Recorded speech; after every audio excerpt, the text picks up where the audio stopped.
दादाजी, बहुत दिन हो गए आपने कोई कहानी नहीं सुनाई। आज कोई कहानी सुनाओ ना। हाँ दादाजी, सुनाओ ना प्लीज। नहीं नहीं बच्चों, बहुत रात हो गई, अब तुम जाओ, सो जाओ। नहीं दादाजी, प्लीज सुना दो ना। तो ठीक है, तुम इतनी जिद कर रहे हो तो बताओ कैसी कहानी सुनोगे। भूत की कहानी दादाजी, भूत की। एक बार की बात है, मैं दिल्ली में फैक्ट्री में साफ सफाई का काम करता था। मेरा घर फैक्ट्री से 5 किलोमीटर की दूरी पर था।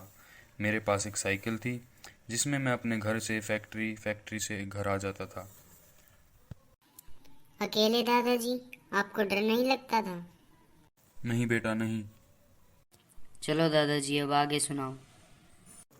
हाँ, तो एक दिन मैं फैक्ट्री से घर की तरफ जा रहा था, तो रास्ते में मुझे एक लड़की दिखाई दी। वह मुझे बार बार घूर घूर कर देख रही थी। मैं उसे टालते हुए अपने घर की ओर निकल पड़ा। दूसरे दिन देखा तो फिर वही लड़की उसी जगह पर मुझे फिर से घूर कर देखने लगी। फिर भी मैंने उसकी तरफ पलट के नहीं देखा, क्योंकि मैं अपने घर जा रहा था और मैं बहुत डरा हुआ था। मैं उसके पास बिल्कुल भी नहीं रुका। वह लड़की 4-5 दिनों तक रोज मुझे वहीं पे मिलती थी, परंतु एक दिन वह लड़की वहां पर मुझे नहीं दिखाई दी। तो मैं सोच में पड़ गया, ऐसा क्या हुआ जो वो लड़की आज नहीं आई। फिर मैं अपने घर की तरफ निकल पड़ा। एक हफ्ते बाद मेरे घर पर एक चिट्ठी आई और उसमें मुझे पता चला कि वह चिट्ठी उसी की है।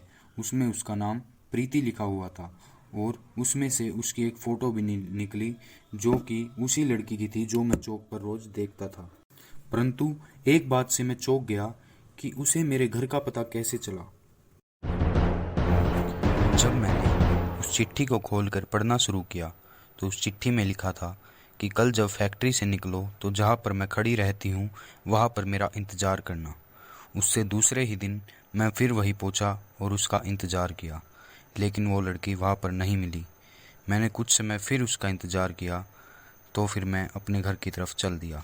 तभी मुझे याद आया कि वो जो चिट्ठी आई थी उसमें उसका पता होगा। फिर मैं उसका पता ढूंढता हुआ उसके घर जा पहुंचा। मैंने उसके घर जाकर दरवाज़ा खटखटाया, लेकिन कुछ समय तक कोई बाहर नहीं आया। मैंने फिर से दरवाज़ा खटखटाया और एक व्यक्ति ने दरवाज़ा खोला और वो बोला कि क्या काम है। तो मैं बोला कि मुझे प्रीति से मिलना है। तो उस आदमी ने बोला कि मैं उसका पापा हूँ और प्रीति को मरे हुए तो 2 महीने हो चुके हैं। फिर मेरे हाथ पैर कांपने लगे और मैं सोचने लगा कि जिस लड़की ने मुझे चिट्ठी भेजी वो कौन होगी।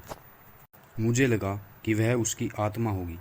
तभी प्रीति के पापा ने मुझे दिखाया कि देख लो, उसकी तस्वीर पर माला है। तभी मैं भागकर अपने घर पहुंचा। फिर मैंने उस चिट्ठी को जला दिया और उस दिन के बाद मैंने कभी भी अनजान लोगों से मिलना और बात करना बंद कर दिया। इसका मतलब दादाजी, वो लड़की एक भूत थी? हाँ बच्चों, वो एक भूत थी, लेकिन उसने मुझे कोई नुकसान नहीं पहुंचाया।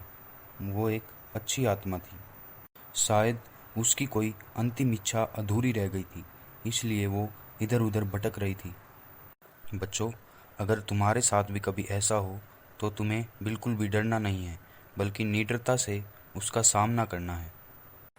लेकिन दादाजी, हमने तो सुना है कि भूत जैसा कुछ चीज होती ही नहीं। बच्चों, दुनिया में हर चीज़ है। अगर भगवान है तो भूत भी है, लेकिन उनमें से कुछ भूत अच्छे होते हैं और कुछ बुरे। क्या तुम्हें कहानी अच्छी लगी बच्चों? हाँ दादाजी, बहुत अच्छी लगी। मुझे भूत जैसी चीजों पर विश्वास नहीं है दादाजी। बाय, मैं तो जाकर सो रहा हूँ। ठीक है बच्चों, बहुत रात हो गई है, अब तुम भी जाकर सो जाओ।